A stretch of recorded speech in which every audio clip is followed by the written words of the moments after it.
pues lo que la doctrina nacionalista de Blas Infante predicaba no era tanto un separatismo en sentido estricto, sino más bien la conversión de España al Islam, con la celebración del Día de Andalucía, cuya fecha quedó fijada para el 28 de febrero, en conmemoración del referéndum sobre el proceso autonómico de Andalucía del año 1980.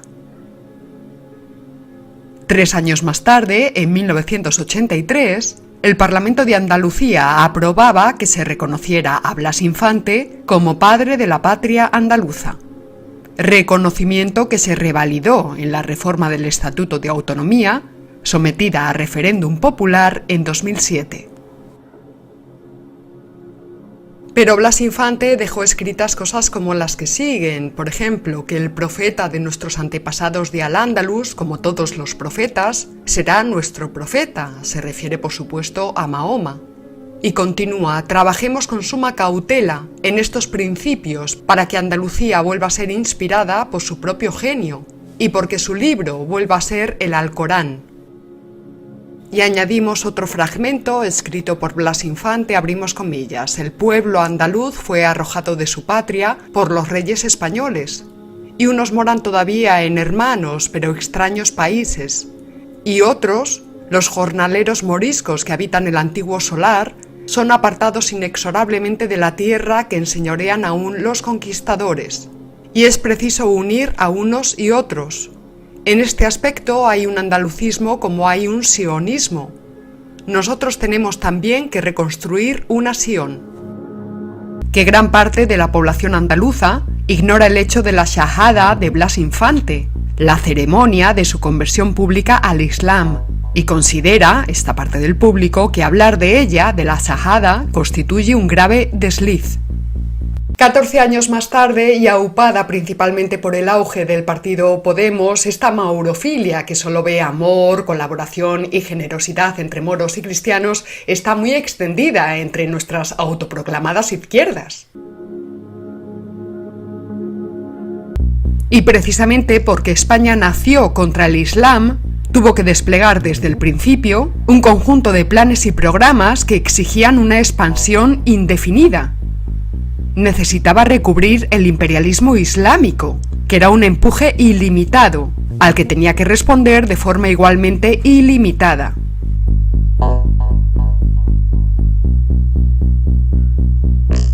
Los andalucistas, sin embargo, han determinado que Andalucía tiene una historia peculiar y reclaman como hecho diferencial histórico, para diferenciarse precisamente de lo español, la época de dominación islámica. Pero tal y como nos recuerda Jesús Lainz, el heredero de Al-Ándalus no es Andalucía, sino Marruecos, pues el conocimiento más elemental indica que Andalucía, guste o no, es una creación estrictamente española, europea, occidental y cristiana.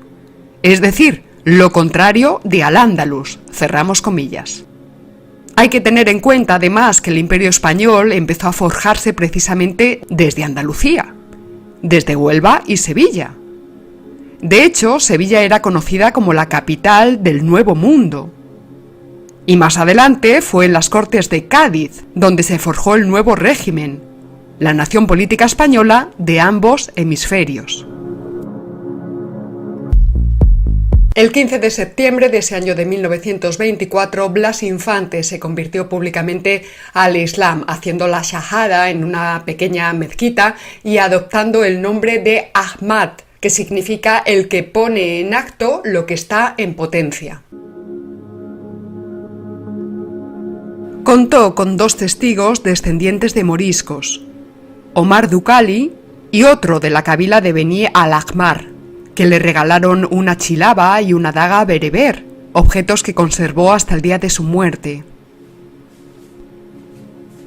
A pesar de estas evidencias, la versión oficial y a la postre más común y vulgar, la de la Junta de Andalucía, sostiene que la conversión de Blas Infante al islamismo no tiene mayor significado político, y que a lo sumo debe ser tenida en cuenta a título de acontecimiento privado, como hecho íntimo de conciencia, que bastaría con respetar. Como si votar en referéndum a un musulmán como padre de la muy católica Andalucía no tuviera trascendencia política alguna. Desde nuestras coordenadas sostenemos que con su conversión al Islam, Blas Infante redefinía sus ideas políticas, no solamente sus ideas religiosas. Esto es, afirmamos que su conversión al Islam es fundamental para la esencia de su andalucismo. Y posiblemente Blas Infante ocultara su conversión al Islam por prudencia política, y en este sentido permítanme que reproduzca a continuación un fragmento del informe que la Yamaha Islámica de Al-Ándalus publicaba en su web. Evidentemente, Infante no podía hacer público su din islámico, por las consecuencias profesionales, políticas y familiares que ello le acarrearía, viviendo su Islam en taquilla, practicándolo y viviéndolo en su intimidad, sin hacerlo público, tal y como lo hicieron cientos de miles de moriscos desde la conquista castellana, excusando, no sin convencimiento, la construcción de la mezquita de Sevilla por motivos de libertad y pluralidad religiosa. Esto es, que si Blas Infante apoyó la construcción de nuevas mezquitas, lo hizo en nombre de un supuesto laicismo, ocultando su personal conversión al Islam. En realidad, el espíritu de Blas Infante, quien llegaría a escribir lo siguiente: Andalucía no puede ni podrá llegar a ser jamás separatista de España. La razón es obvia, ella es y será siempre la esencia de España. Cerramos comillas. Y atención, porque justo aquí es donde está el problema, porque Blas Infante dice que Andalucía es la esencia de España. Es decir, no dice España es la esencia de Andalucía, sino Andalucía es la esencia de España. Entonces, ¿cómo entendía Blas Infante esa esencia de Andalucía? Pues para él, la esencia de Andalucía era la cultura de Al-Ándalus, de donde se infiere que la auténtica cultura de Andalucía y, por tanto, de España, es el Islam. En resumidas cuentas, si la esencia de Andalucía es la cultura de Al-Ándalus y Andalucía es la esencia de España, entonces la esencia de España también es la cultura de Al-Ándalus. Por tanto, Blas Infante no era separatista, sino unionista de una España islamizada. De modo que nuestro personaje no quería ni una España rota, ni una España roja, sino que abogaba por una España verdiblanca, islámica, una España al-Ándalus.